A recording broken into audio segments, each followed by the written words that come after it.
The 1% aren't rich because they earn more than you. Most of them didn't start out earning more than you either. They're rich because somewhere along the way they stopped treating money the way you were taught to treat it and started treating it like a tool with a job to do instead of a reward for showing up to work. Here's a test. If your income doubled tomorrow, what would actually change? For most people, the honest answer is the house gets bigger, the car gets nicer, the vacations get better, and 5 years later, they're still one missed paycheck away from a real problem, just with nicer furniture. That's not a lack of income, that's a system problem, and it's the exact problem the wealthy solved a long time ago, in ways that have almost nothing to do with how much they make. This isn't a video about cutting your coffee spending or living on rice and beans for a decade. If that's what you're expecting, you're going to be disappointed, because that's not how the 1% actually think about money at all. This is about 6 specific shifts in how money gets handled once it arrives. Shifts that work whether you're making $40,000 a year or $4 million, because none of them require you to already be rich to start using them. By the end of this, you'll understand exactly what changes, in what order, and how to start applying the first piece of it today. Not in some vague someday, but literally with your next paycheck. Here's the first difference, and it's smaller than people expect, but it changes everything downstream of it. Most people spend first and save whatever's left. Paycheck arrives, bills get paid, some discretionary spending happens, and if there's anything sitting in the account at the end of the month, that becomes savings, if it becomes anything at all. Savings in this model is a leftover. It only happens by accident, and accidents are unreliable. The wealthy, and more importantly, people who are actively building toward wealth, whether or not they're there yet, flip that order. A portion gets set aside the moment money arrives, before a single bill gets paid or a single discretionary dollar gets spent. It's treated less like a nice-to-have and more like a fixed cost, the same category as rent or a loan payment, something that happens automatically, not something that depends on willpower at the end of a long month. This sounds like a small mechanical difference. It isn't. When saving is something that happens after spending, spending expands to fill whatever space is available. That's not a character flaw, it's just how unclaimed money behaves in a checking account. When saving happens first, spending has to fit inside whatever's left, and people adapt to that constraint far more easily than they expect to. Picture 2 coworkers with identical salaries. One waits until the end of the month to see what's left over to save. The other has a fixed percentage automatically routed out of every paycheck the same day it lands, before they've even looked at the balance. A year later, the second coworker has a real number sitting in savings. The first coworker, in most cases, has close to nothing. Not because they're less disciplined as a person, but because leftover money almost never survives contact with a full month of ordinary life. The specific percentage matters far less than people assume when they're just getting started.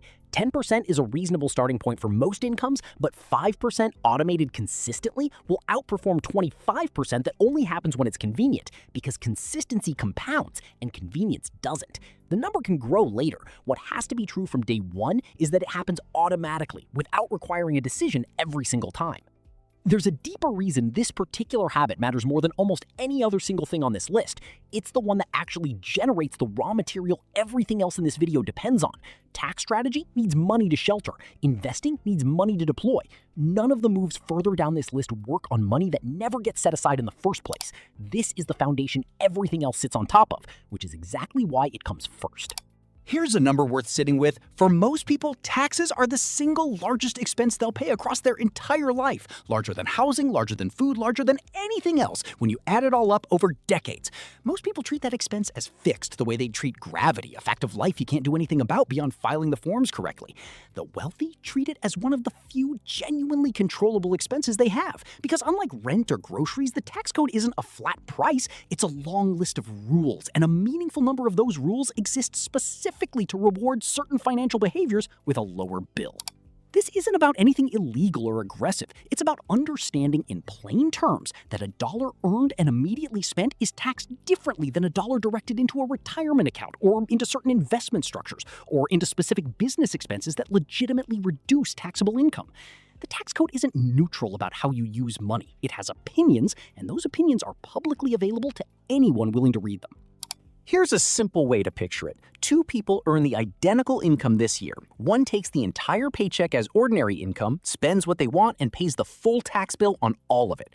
The other routes a portion into tax-advantaged retirement accounts before it's ever taxed at all, uses whatever legitimate deductions actually apply to their situation, and structures their investments to take advantage of long-term capital gains treatment instead of short-term. Same income, meaningfully different tax bill, often by thousands of dollars a year, compounding every single year it keeps happening. This is also a big part of why business ownership, even modest business ownership, matters more than people assume when it comes to wealth building. Not because everyone should quit their job and start a company, but because business income and W-2 employment income are treated very differently by the tax code. A W-2 employee has extremely limited legal ways to reduce what gets taxed. A business owner, even a small one, has access to a genuinely different set of tools. None of this requires becoming a tax expert. It requires understanding one core idea. Taxes aren't something that happens to you after the fact. They're something that responds in real and measurable ways to decisions made before the money is even earned or spent. Ignoring that isn't neutral. It's quietly the most expensive mistake most people make every single year without ever noticing it happening. This next one gets misunderstood constantly, so let's be precise about it. The wealthy aren't debt-free. Many of them carry significant debt. The difference isn't the amount, it's what the debt is actually for. There's a useful, if oversimplified, way to split debt into two categories. The first is debt used to acquire something that loses value the moment you buy it, or that produces no income at all. A car loan, credit card debt from ordinary spending, financing a vacation. The second is debt used to acquire something that either produces income or is reasonably expected to grow in value over time. A mortgage on a rental property, a loan used to expand a profitable business, financing that lets someone buy an asset outright instead of slowly saving toward it while inflation quietly erodes the value of that saved cash in the meantime. The first kind of debt is a cost, with nothing coming back the other way. The second kind, used carefully, is closer to a lever. It lets someone control an asset larger than their current cash would allow, and if that asset performs the way it's expected to, the return on it can meaningfully exceed the cost of the debt itself. That gap between what the borrowed money costs and what the asset it bought actually returns is where real leverage lives. This is not a green light to go borrow money for anything that sounds like an investment. Leverage cuts both ways. It magnifies losses exactly as efficiently as it magnifies gains, and a lot of very confident people have been wiped out by debt they genuinely believed was the productive kind. The wealthy who use debt well are usually conservative about it in a specific sense. The asset has to have a real, demonstrable ability to service that debt on its own, not a hopeful projection that it probably will. Picture two people, each wanting to buy the same rental property. One saves for 8 years to buy it outright in cash, during which time property values in that market rise well beyond what their cash savings alone could have kept pace with. The other puts down a modest amount and finances the rest, starts collecting rental income almost immediately, and uses part of that income to pay down the loan over time while also benefiting from the property's appreciation the entire time they've owned it, not the entire time they were still saving up to buy it. The mindset shift underneath all of this, debt itself isn't the enemy most people were taught it is. Debt attached to nothing productive, used to fund an ordinary lifestyle beyond what current income supports, is genuinely dangerous and deserves the reputation it has. Debt attached to something that pays for itself is a completely different animal, and treating both kinds identically is exactly how people miss one of the more powerful tools available to them. Here's a piece of this that gets skipped in almost every video about building wealth because it isn't exciting, but it's arguably one of the most important differences of all. The wealthy spend real time and real money protecting themselves against the specific, low-probability events that could otherwise erase years of progress in a single afternoon. A lawsuit, a serious illness, a natural disaster, a business liability claim. Not because they're anxious people, because they understand a basic asymmetry. Building wealth takes years of consistent decisions, and losing a huge chunk of it can take one bad day if nothing was in place to absorb the impact. This is why insurance, of the boring, unglamorous variety, shows up so consistently in how genuinely wealthy people structure their finances. Adequate liability coverage, appropriate health coverage, in some cases specific legal structures that separate personal assets from business or investment risk, so that a problem in one area of their financial life can't automatically spread and destroy everything else they built. Most people underinsure, not because they don't care, but because insurance feels like paying for something you hope never to use, and that feels like a waste, right up until the 1 year it very much isn't. The wealthy tend to think about it differently. It's not a bet on something bad happening, it's the cost of making sure that if something bad does happen, it stays a bad year, instead of becoming a permanent setback that undoes a decade of progress. There's a related idea worth naming here, separating personal assets from higher risk activities. Someone who owns rental property or runs a business or takes on any kind of real financial risk often benefits from structuring that risk so a lawsuit or liability claim connected to the risky activity can't automatically reach into their personal savings, their home, or their retirement accounts. This is exactly why so many wealthy individuals hold real estate and business interests inside separate legal entities rather than in their own name directly. It's not about hiding anything, it's about containment. None of this is thrilling content, and it's genuinely tempting to skip it in favor of the parts of money management that feel more like building something. But the wealthy don't skip it, and the reason is simple. An unprotected downside can undo every other smart decision on this list in a single bad afternoon, and no amount of good investing decisions fixes that after the fact. Here's the last mindset shift, and it's the one that compounds every single thing covered so far. Most people manage their entire financial life alone, researching investments themselves, filing their own taxes, trying to keep up with changing rules in areas they only think about once a year. That's not a criticism. For a long time, it's genuinely the only option available, especially before there's much money to manage in the first place. The wealthy, once there's enough complexity to justify it, build a team, an accountant who actually understands tax strategy rather than just filing forms, a financial advisor, sometimes an attorney for anything involving legal structure. This isn't about being unable to understand their own finances. Many of them understand it extremely well. It's about recognizing that their own time is worth more spent on the thing that's actually generating their income or growing their business than on personally researching tax law changes at midnight. This is also where the buy back your time principle shows up outside of pure business hours. Once income crosses a certain threshold, hiring out tasks that cost relatively little to outsource, but eat hours that could otherwise go toward higher value work or, just as importantly, toward rest and family, often produces a better financial outcome than doing everything personally to save the small fee involved. The math sounds counterintuitive until you actually run it. An hour spent on the thing you're best at is frequently worth far more than the money saved by spending that same hour on something anyone could be hired to do instead. This doesn't require existing wealth to start applying. Even at a modest income, the principle holds in miniature. The question worth asking regularly isn't just what can I afford, it's what's the highest use of my next hour? And is there a cheaper way to get this specific task handled so that hour goes somewhere more valuable instead?